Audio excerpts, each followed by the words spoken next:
Here's a hydrocarbon on your screen. It has 4 carbon atoms and only single bonds exist. Can you name it for me?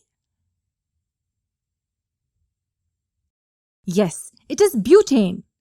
Now what will the name of the compound be when we add the alcoholic functional group to it? Yes, it has to be butanol. Are you sure? It will look like this.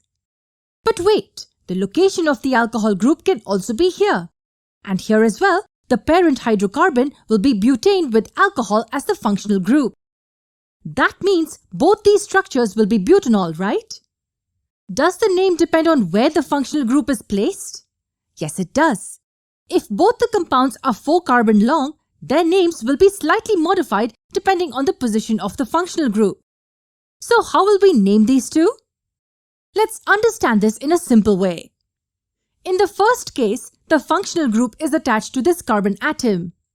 Now how would you number this carbon atom? If we count from the left, it would be 4. And if we start from the right, it will be 1. So for naming the compound, we pick the lower of these two. That's 1. So in this case, we name the first compound as 1-butanol. That was pretty simple.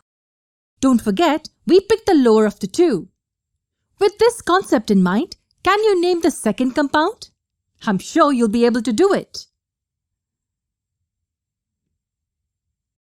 This is the carbon atom which has the functional group attached to it. If we begin the count from the left, then the carbon atom gets the number 3. And what if we count from this end? Yes, it gets the number 2. So which one is correct? It's 2 because it is lower of these two numbers. Hence we named this compound as 2-butanol. That's how simple the naming is for compounds with higher hydrocarbons. We named this 1-butanol because the number 1 is the lower number of 1 and 4, and this is 2-butanol as the number 2 is the lower number of 2 and 3.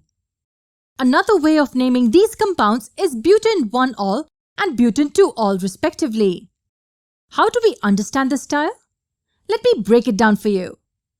It is the parent hydrocarbon followed by the number of the carbon atoms to which the functional group is attached, and then the suffix of the functional group. In both cases, this part tells us the parent hydrocarbon, this tells us the number, and this is the suffix of the functional group. Both are correct methods, but we follow one standard way to name all the other compounds as well for our convenience. We will follow this style, number followed by this part. So what did we learn in this lesson? In cases of higher hydrocarbons, the compounds are given names with numbers, and the numbers are based on the position or attachment of the functional groups. Here we saw an example of butane with the alcohol functional group. What about butane with other functional groups? We will see that in the next video.